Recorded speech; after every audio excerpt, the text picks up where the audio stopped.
सुप्रभात। हम पढ़ रहे हैं पत्र और औपचारिक पत्र मैंने इससे पहले आपको बता दिया था। आज बारी है अनौपचारिक पत्र की, यानी इनफॉर्मल लेटर।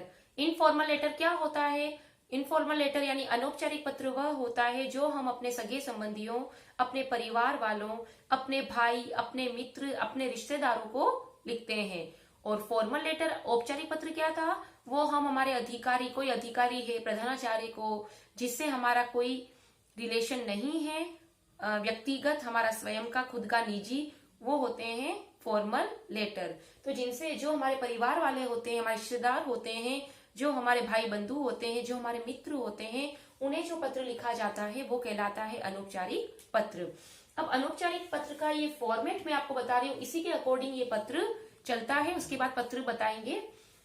अब देखो बेटा, जो अनौपचारिक पत्र होता है वो पत्र निमंत्रण पत्र हो सकता है। हम, हमारे भाई की शादी है, चाचा जी की शादी है और हम निमंत्रण दे रहे हैं अपने मित्र को, है ना, अपनी सहेली को। कोई बधाई पत्र हो सकता है, जैसे आपका कोई मित्र है, उसने परीक्षा में अच्छा नंबर लाया हो या किसी प्रतियोगिता में उसने जीत हासिल की, तो बधाई दे सकते हैं। कोई कहीं यात्रा पे जा रहा है, हमारे दादा दादी यात्रा पे जा रहे हैं, कोई भी हो, तो हम शुभकामना पत्र। तो ये सारे पत्र जो होते हैं, शुभकामना पत्र, बधाई देने वाले पत्र, निमंत्रण पत्र। और हमारे परिवार में कोई व्यक्ति है और उसकी अगर हमें सांत्वना देनी है, अगर उसकी घर में कोई हादसा हो गया है, जो हमारा मित्र है, कोई दुख की बात है उसके लिए हम उसको सांत्वना दे रहे हैं। अपने मित्र का, जैसे दादाजी की डेथ हो गई हो या कुछ भी, तो उसको हम सांत्वना दे रहे हैं। तो जो पत्र हमारे मित्र, हमारे रिश्तेदार को लिखे जाते हैं, उसका विषय कुछ भी हो सकता है, वो पत्र कहलाते हैं अनौपचारिक पत्र। इसी के साथ में औपचारिक पत्र का फॉर्मेट भी आपको बताती जाऊंगी कि दोनों फॉर्मेट में अंतर क्या था। इसमें भी सबसे पहले नाम पता आएगा। किसका नाम आएगा? पत्र लिखने वाले का। यानी कि औपचारिक और अनौपचारिक पत्र में ये अंतर है कि औपचारिक पत्र जो इससे पहले पढ़ा था उसमें सामने वाले का पता आया था, सेवा में श्रीमान प्रधानाचार्य महोदय, यानी जो लिखने वाला है उसका एड्रेस नहीं आया, सामने वाले का एड्रेस आता है। चाहे वो पुलिस अधिकारी महोदय हो कि पुलिस अधिकारी महोदय, पुलिस कोतवाली, जैसे चोरी की समस्या है, तो औपचारिक पत्र में सामने वाले का एड्रेस आता है, लेकिन अनौपचारिक पत्र में ओनली वन एड्रेस आता है, और वह किसका आता है? जो पत्र लिख रहा है। यानी आप अगर पत्र लिख रहे हो तो आपका पता आएगा, और औपचारिक में आपका पता नहीं आएगा, सामने वाले का पता आएगा। ये अंतर है दोनों में। तो सबसे पहले अनौपचारिक पत्र के फॉर्मेट में क्या होता है कि नाम और पता किसका आएगा? जो पत्र लिख रहा है। ठीक है। उसके बाद वही दिनांक दोनों में आते हैं। जैसे आज की जो डेट है 14 जनवरी 2021, ठीक है। उसके बाद इसमें और औपचारिक पत्र में क्या अंतर है? इसमें हमारे विषय नहीं आता और औपचारिक पत्र में विषय आता है। अनौपचारिक पत्र में विषय नहीं आता, पता स्वयं का आता है, विषय नहीं आता। तो सबसे पहले नाम और पता स्वयं का, उसके बाद दिनांक आएगी, फिर एक लाइन छोड़नी है, उसके बाद संबोधन यानी कि जिसको आप पत्र लिख रहे हो, जिसको पत्र, जैसे दादाजी है या भाई है या मित्र है, तो अगर बड़े हैं संबोधन तो आदरणीय लगाएंगे, आदरणीय दादाजी, आदरणीय भाई साहब, आदरणीय चाचा जी, आदरणीय माता जी, ठीक है। और अगर आपका छोटा है भाई तो संबोधन क्या लिखोगे? प्रिय भाई, प्रिय बहन। और अगर आपके मित्र हैं तो क्या लिखोगे वहां पर भी? प्रिय राजेश, प्रिय सुरेश, प्रिय मित्र। यानी कि छोटों के लिए प्रिय लिखोगे और बड़ों के लिए आप आदरणीय लिखोगे संबोधन में। यानी उसको पुकार रहे हो, क्या करके पुकारोगे? ए ऐसे तो पुकारोगे ही नहीं। तो बड़ों के लिए आदरणीय, छोटों के लिए प्रिय। उसके बाद प्रिय राजेश, प्रिय राकेश, जो भी उसका नाम है। और बड़े हैं तो आदरणीय दादाजी, चाचा जी, ये लिखा। उसके बाद लगाएंगे कोमा, ठीक है। और उसके बाद अभिवादन करना है। अभिवादन आप करते हो ना स्कूल में आके, गुड मॉर्निंग, गुड आफ्टरनून, तो वो अभिवादन। अब ये संबोधन तो अनौपचारिक पत्र में आता है, औपचारिक में भी आता है, लेकिन अभिवादन जो होता है वो सिर्फ अनौपचारिक पत्र में आता है, औपचारिक पत्र में नहीं आता। तो अभिवादन, जैसे आदरणीय दादाजी है तो क्या कहोगे? नमस्ते, गुड मॉर्निंग, ऐसा तो नहीं कहोगे ना। तो आदरणीय दादाजी, सादर चरण स्पर्श, यानी बड़ों को आपको सादर, आदर के साथ सादर चरण स्पर्श लिखना है।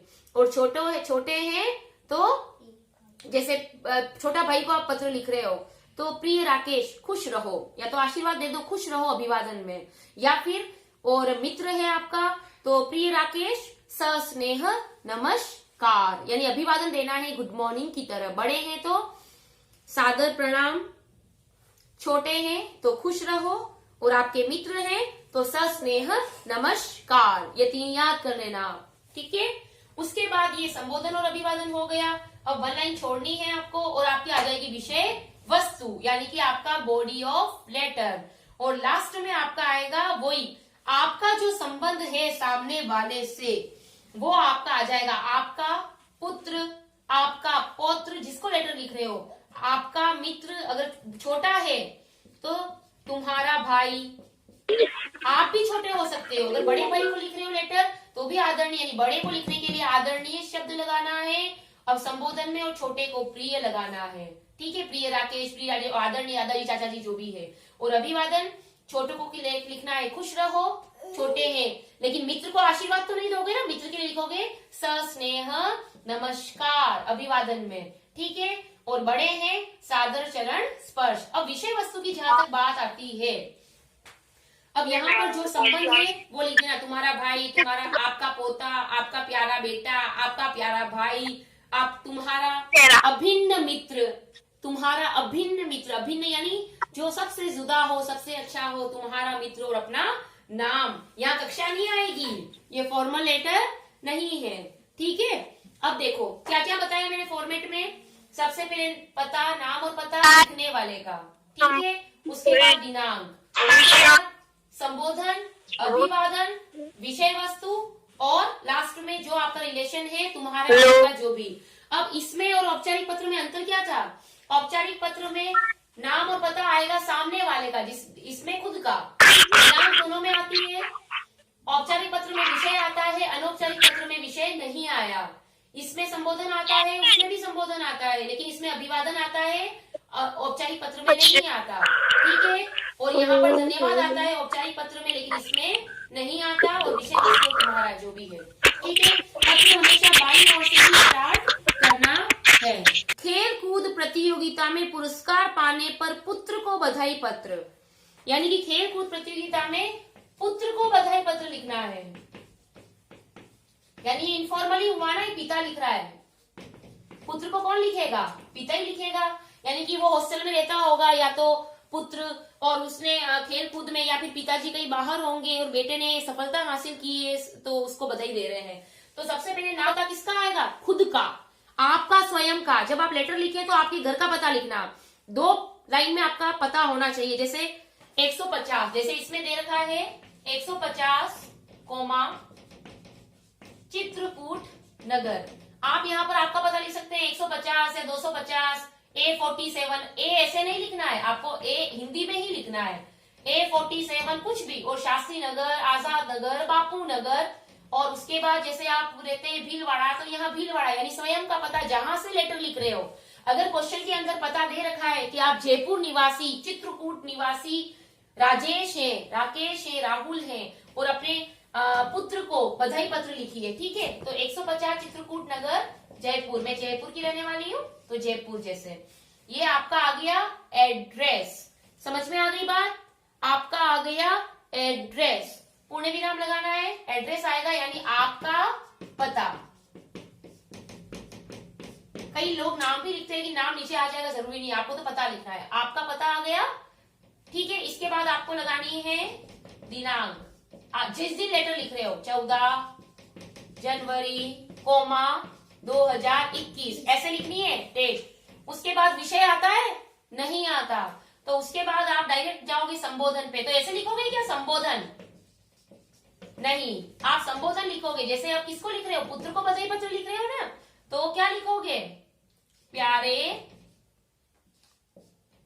प्यारे या फिर प्रिय पुत्र, प्यारे पुत्र या प्रिय पुत्र। पुत्र का नाम मान लो राकेश है, प्रिय पुत्र राकेश। अब छोटा है पुत्र तो ऐसे तो कहेंगे ही कहेंगे सादर चरण स्पर्श। छोटा है तो अंडरस्टूड हो कि उसको कहेंगे खुश रहो, इसमें लेटर में लिखा है चिरंजीवी रहो। चिरंजीवी रहो यानी कि खुश रहो, आशीर्वाद दिया, खूब लंबी आयु प्राप्त हो। ठीक है, ये हो गया आपका संबोधन, ये आपका हो गया अभिवादन। जैसा है जिसको लेटर लिख रहे हैं उसके अकॉर्डिंग आपको लिखना है। पिता लिख रहा है पुत्र को, इसलिए उसने आशीर्वाद दिया। ठीक है, या संबोधन अभिवादन लिखना नहीं है, ऐसे लिख लिया। अब वन लाइन छोड़नी है, या विषय नहीं आया, औपचारिक में आता है। ठीक है, और उसके बाद संबोधन आ गया, अभिवादन आ गया। अब आपकी आएगी विषय वस्तु।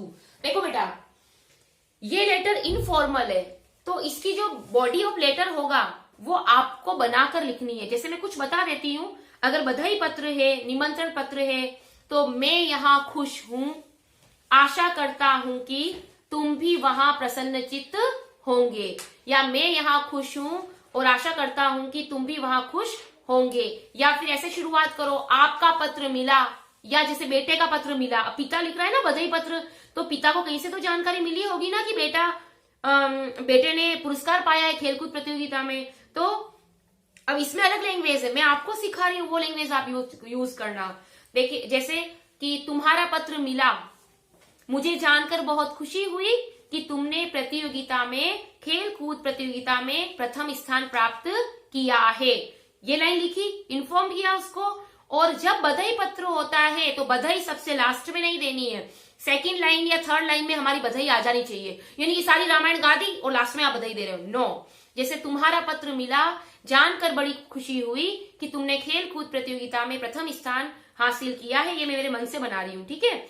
इसके लिए तुम्हें लाख लाख बधाइयां, या तुम्हें खूब सारी बधाइयां, या तुम्हें ढेर सारी बधाइयां।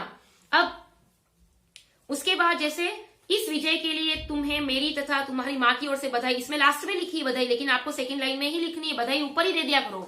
पहली लाइन तो तुम्हारा पत्र मिला, जानकर बड़ी खुशी हुई कि तुमने खेलकूद प्रतियोगिता में प्रथम स्थान हासिल किया है, ये किया है, इसके लिए तुम्हें ढेर सारी बधाइयां। और तुम्हारी माँ भी पत्र को तुम्हारी इस खबर को सुनकर बड़ी खुश हुई, उसने पूरे मोहल्ले में लड्डू बंटवाए। ये तो अनौपचारिक पत्र है ना, तो जैसा आपकी माँ, आपको लगेगा कि हाँ ऐसा हो सकता है, तो वो बातें आपको लिखनी है।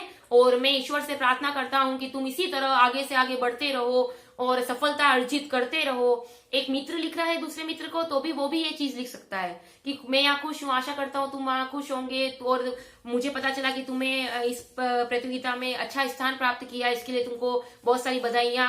और मैं ईश्वर से यही कामना करता हूँ कि हमें इस प्रकार के शुभ समाचार प्राप्त होते रहे, तुम्हारे उज्जवल भविष्य की कामना के साथ। ये पूरा लिखा आपने, और एक पैराग्राफ चेंज करना है, 2 पैराग्राफ में लिखा करो पत्र। दूसरे पैराग्राफ में आपको लिखना है कि अंकल आंटी को या चाचा चाची को प्रणाम, अगर आप मित्र को लिख रहे हो। लेकिन यहाँ पिता लिख रहा है पुत्र को, तो बस इतना ही लिखेगा वो कि जानकर अत्यंत प्रसन्नता हुई कि तुम्हें ये प्रतियोगिता में तुमने प्रथम स्थान पाया है, इसके लिए तुम्हें बहुत सारी बधाइयां। और मैं ईश्वर से प्रार्थना करता हूँ कि तुम भविष्य में भी ऐसे ही आगे बढ़ते रहोगे, मेरी शुभकामनाएं तुम्हारे साथ है। बस ये हो गया लेटर। और उसके बाद तुम्हारा पिता, और पिता का नाम जो भी है वो पिता का नाम आ जाएगा। ये हो गया लेटर। अब इसमें क्या लैंग्वेज है, इस समय मैं अजमेर ऑफिस में कार्य से आया हूं। लेकिन आपको यहाँ क्या लिखना है, जैसे खुश रहो हो गया, मैं यहाँ खुश हूं और आशा करता हूं कि तुम भी वहां प्रसन्न। ये लैंग्वेज याद कर लो बेटा। अगर बधाई पत्र देना है, निमंत्रण पत्र देना है, प्रसन्नचित्त होंगे। मुझे यह समाचार पाकर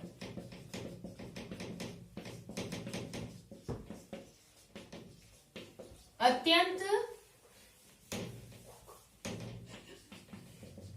प्रसन्नता हुई कि तुमने, विषय क्या है, खेल कूद प्रतियोगिता में है ना, तुमने खेल कूद प्रतियोगिता में सफलता, प्रथम स्थान आएगा ना, प्रथम स्थान प्राप्त किया है। तुम्हारी माँ भी तुम्हारी माँ भी ये पत्र पढ़कर बहुत खुश थी, ऐसा लिखना। उसके बाद मैं ईश्वर से प्रार्थना करता हूं कि आगे भी तुम, या नहीं रहा बेटा लेटर नीचे, ऐसे ही सफलता प्राप्त करो। ये हो गया लेटर, ये हो गई आपकी विषय वस्तु। और उसके बाद 1 लाइन छोड़ के तुम्हारा पिता, ये नजर नहीं आ रहा है तो मैं आपको बता देती हूँ। ये देखो, ये मैं आशा करता हूँ कि तुम भी वहां प्रसन्नचित होंगे। मुझे यह समाचार पाकर अत्यंत प्रसन्नता हुई कि तुमने खेलकूद प्रतियोगिता में प्रथम स्थान प्राप्त किया है। इसके बाद ये लाइन मैंने तुम्हारे छोड़ी है कि भाई इसमें और भी लाइन ऐड कर सकते हो। यह पत्र पढ़कर तुम्हारी माँ और तुम्हारी बहन भी बहुत खुश हुई, पड़ोस में लड्डू बंटवाए। फिर आगे वो अब भगवान से प्रार्थना कर रहे हैं, मैं ईश्वर से प्रार्थना करता हूँ कि आगे भी तुम ऐसे ही सफलता प्राप्त करो। 1 लाइन छोड़नी है और तुम्हारा पिता, इस टाइप से ये आ जाएगा। ठीक है, अब ये जैसे एक लेटर आपने लिखा, अब मैं दूसरा लेटर, जैसे आपके इसमें क्या लैंग्वेज है, इस समय मैं अजमेर ऑफिस के कार्य से आया हूँ। विषय वस्तु, अभी मुझे कम से कम 1 महीना और लग जाएगा, पिता कह रहा है पुत्र को। मैं कल समाचार पत्र पढ़ रहा था तो तुम्हारा चित्र दिखाई दिया। बेटे, खेलकूद प्रतियोगिता में राज्य स्तर पर 100 मीटर दौड़ में प्रथम स्थान प्राप्त करके तुमने अपने परिवार तथा विद्यालय का सिर गर्व से ऊंचा कर दिया है। इस विजय के लिए तुम्हें मेरी तरफ से ढेर सारी बधाइयां। मैं कामना करता हूं, यानी ईश्वर से प्रार्थना करता हूं कि तुम इसी प्रकार एक दिन राष्ट्रीय स्तर का पुरस्कार प्राप्त करोगे। तुम्हारा पिता विशाल शर्मा। तो लैंग्वेज अनौपचारिक की आपकी मर्जी से लिख सकते हो। जैसे एक पत्र मैंने आपको दूंगी होमवर्क में कि दादाजी को पत्र लिखना है अपने स्कूल के बारे में बताने के लिए कि आपने नया स्कूल ज्वाइन किया है, आप हॉस्टल में रह रहे हो, तो यह नया स्कूल आपका कैसा है। दादाजी और दादी जी गांव में रहते हैं, मान लो आप अपने पापा मम्मी के साथ भीलवाड़ा रहते हो, तो कैसे शुरुआत करोगे। आप जहां रह रहे हो वहां का पता, अगर आप स्कूल में हो तो आप स्कूल का पता लिखोगे, जैसे नोबल इंटरनेशनल स्कूल या नोबल स्कूल कुंवाड़ा रोड भीलवाड़ा, जिस जगह आप रह रहे हो। ये हॉस्टल में हो तो नोबल हॉस्टल ऐसे, और आपके घर का पता है तो बी 447-48 बापू नगर भीलवाड़ा। और उसके बाद दिनांक, उसके बाद संबोधन आदरणीय दादाजी और अभिवादन सादर चरण स्पर्श। उसके बाद आप लिखोगे कि दादाजी आपकी बड़ी याद आ रही है, आपका पत्र मुझे मिला था, आपने मेरे बारे में पूछा था तो मैं आपको अपना पत्र लिखकर ये बता रहा हूँ कि नए विद्यालय में प्रवेश पाकर मैं बड़ा खुश हूँ। नए विद्यालय का वातावरण बहुत अच्छा है। मेरा विद्यालय 4 मंजिला है, उसमें बड़े बड़े कमरे हैं, यहाँ बड़ा पुस्तकालय है, यहाँ बड़ा खेल का मैदान भी है, यहाँ के अध्यापक अध्यापिकाएं बहुत अच्छे हैं और मुझे अपने यहाँ पर कई सारी प्रतियोगिताएं भी होती है, नाटक संगीत आदि, और मेरे कुछ मित्र भी बन गए हैं जो मेरा पूरा ध्यान रखते हैं। इसी के साथ मैं अपना पत्र समाप्त करता हूँ और दादी जी को भी मेरी तरफ से चरण स्पर्श बोलना। ये हो गई विषय वस्तु और आपका प्यारा पोता या पौत्र, आपका नाम। उसी प्रकार अगर मित्र को लिख रहे हो तो सबसे पहले आपका एड्रेस आएगा, स्वयं का लिखने वाले का, आपका घर का एड्रेस एक याद कर लेना। अगर क्वेश्चन में कोई और एड्रेस दे रखा है तो आपको एड्रेस वो लिखना होगा कि जैसे आपकी सहेली है या आपका मित्र है और उसको जन्मदिन पर निमंत्रण पत्र देना है तो पहले तो आपका घर का पता आ जाएगा। जैसे इसमें लिखा हुआ है 156-40 ए, इंग्लिश में लिखा हुआ है ए, आप हिंदी में लिखना ए। 156-40 ए, वैशाली नगर जयपुर, यानी ये जो बच्चा है वो लिखने वाला जयपुर का रहने वाला है। आप भीलवाड़ा के हो, आप अपना पता लिखना अपनी कॉपी के अंदर जब होमवर्क करो तो, चाहे मैंने कुछ भी लिखा हो। प्रिय भूमिका, यानी कि उसने अब यहाँ पर इसको संबोधन दे दिया, इसने अभिवादन करना था, सर स्नेह नमस्कार इसने नहीं किया, लेकिन आपको करना है। ठीक है, मैं यहाँ ठीक हूं और आशा करती हूं कि तुम भी वहां ठीक प्रकार से होगी। तुम्हें याद ही होगा कि 10 अगस्त को मेरा जन्मदिन है, क्योंकि जन्मदिन पर निमंत्रण पत्र दे रही है अपनी फ्रेंड को, एक सखी दूसरी सखी को। ठीक है, तो पत्र के माध्यम से कि मैं यहाँ ठीक हूँ, यही वाली बात लिखनी है, मैं यहाँ खुश हूँ और आशा करता हूँ कि या करती हूँ कि तुम भी वहां ठीक होंगे। फिर अपने विषय पे आ जाओ और अगर बधाई देनी है तो वो कारण लिखकर, मैं यहाँ ठीक हूँ, आशा करता हूँ कि तुम वहां ठीक होंगे, मुझे समाचार पत्र में फोटो देखकर पता चला, या मुझे मोबाइल पे सूचना पाकर पता चला, या मैं अपने घर आया तो मेरे माँ बाप ने मुझे बताया कि तुमने प्रतियोगिता में प्रथम स्थान आया है। यानी कुछ न कुछ कारण बताना है कि कहाँ से आपको सूचना मिली। और सबसे पहले तो मैं यहाँ खुश हूँ, कुशल क्षेम पूछनी है। अपन कहते हैं ना, आप कैसे हो, मैं यहाँ ठीक हूँ, आशा करता हूँ कि आप भी वहां प्रसन्नचित होंगे। या आप कई दिनों से किसी से मिलते हो तो आप ये कहते हो हाउ आर यू, कैसे हो। तो सबसे पहले लाइन अपनी ऐसे शुरू करनी है विषय वस्तु में। तो उसके बाद आपका जो भी विषय हो उसके ऊपर आपको लिखना है। अब इसमें विषय क्या है, मैं यहाँ निमंत्रण पत्र है, मैं यहाँ ठीक प्रकार से हूँ, आशा करती हूँ कि तुम भी वहां ठीक प्रकार से होंगी। तुम्हें याद ही होगा कि 10 अगस्त को मेरा जन्मदिन है। इस बार हर बार की तरह इस बार भी मेरे माता पिता मेरा जन्मदिन के उपलक्ष्य में पार्टी का आयोजन कर रहे हैं। मैं चाहती हूँ कि तुम भी यहाँ अवश्य आओ। इस बार नयापन लाने के लिए पार्टी का विषय निर्धारित किया गया है और विषय है खेल। खेल में पूरी व्यवस्था खेल के मैदान के अनुरूप होगी। खाने पीने में भी कुछ नया होगा, जो भी अभी नहीं बताऊंगी, है ना, सरप्राइज। यह विषय पार्टी शाम 5 से 7 बजे तक हमारे घर पर ही होगी। मुझे कुछ कार्यों में तुम्हारी मदद की जरूरत होगी, अतः तुम 4 बजे तक पहुंच जाना।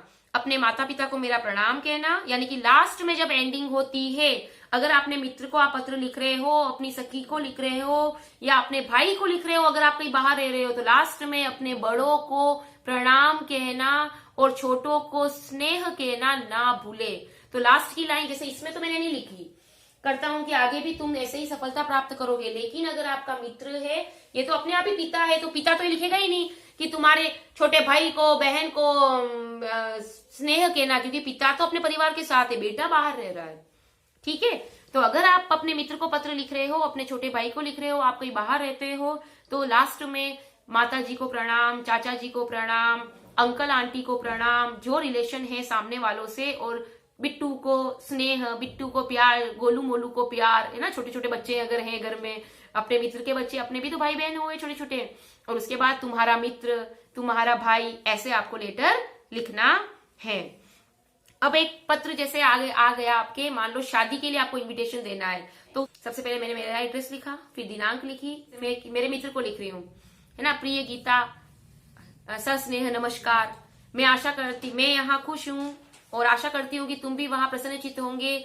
आगे जानकर तुम्हें प्रसन्नता होगी कि मेरी छोटी बहन का विवाह तय हो गया है और विवाह 21 जनवरी 2021 को होना तय हुआ है, और बारात उदयपुर से आएगी, और इसमें तुम्हारा और तुम्हारे परिवार का आना अत्यंत आवश्यक है। मैं इस पत्र के साथ कार्यक्रम की पूरी रूपरेखा भेज रही हूँ, बिंदोली कब है, उसका डेट, समय और वो सब रूपरेखा भेज रही हूँ, और अपने परिवार के साथ तुम अवश्य आना। अंकल आंटी को मेरा प्रणाम कहना, तुम्हारी सहेली मेदिनी। तो ऐसे पत्र लिखते हैं। और दादाजी को पत्र लिखिए, पहला, दूसरा, एक और। जितनी प्रैक्टिस करोगे बेटा पत्र की। मित्र को 10वीं बोर्ड में प्रथम स्थान पाने पर बधाई पत्र लिखिए।